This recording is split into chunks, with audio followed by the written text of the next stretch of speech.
independence in decision making. Thank you, Madam Chair. I yield back.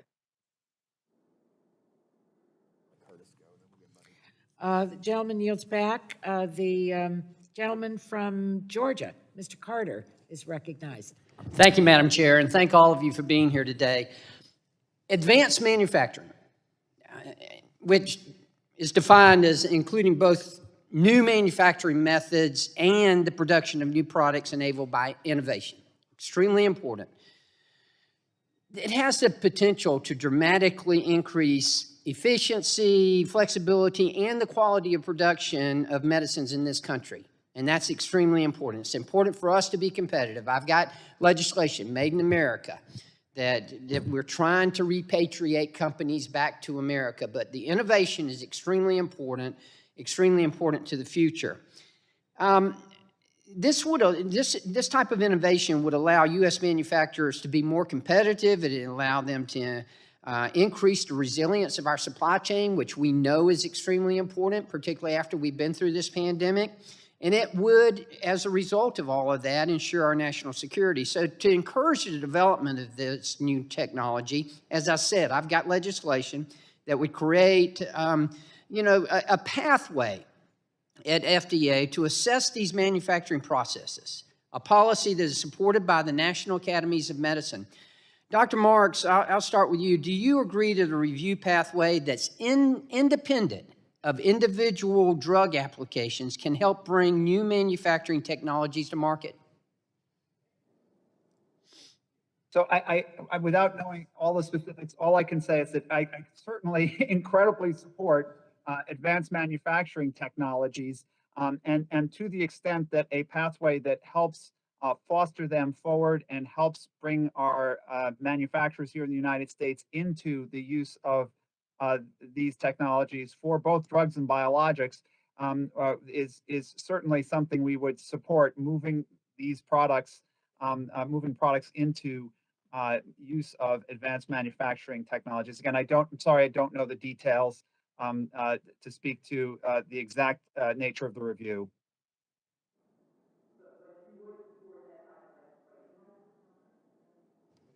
But you would support that type of legislation? What I can say is I'm not in a position. Or that kind of support, innovation, I should say. I know you haven't seen the legislation. Other than that we support advanced manufacturing. Okay, fair enough. Well, it's included in my bill. You need to get familiar with my legislation because it's good, and it includes advanced manufacturing. Dr. Cafazavoni, what about you? Are you familiar with that as well? Well, we are very supportive of advancing these new technologies, and the advancement of these technologies and expediting the review of new technologies really needs to go hand in hand with the review of a specific drug and not dissociated from the review of the drug, because our evaluation of the utility and the performance characteristics of advanced manufacturing technology is really very much tied to the manufacturing of a specific drug.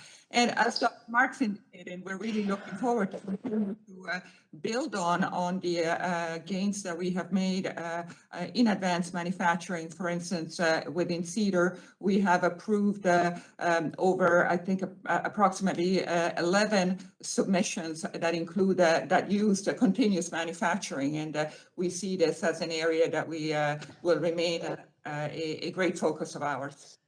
Okay, fair enough. Real quick, because I've got just a little bit of time left, drug shortages.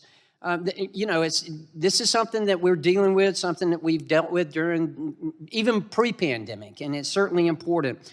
But APIs, active pharmaceutical ingredients, are extremely important.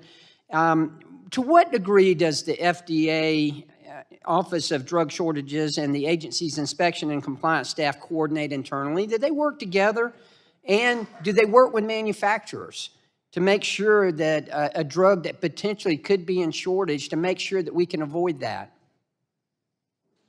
There is extensive coordination within FDA across multiple groups, and there is also extensive communication and coordination with manufacturers. And we have really charged those our surveillance of the supply chain during the pandemic.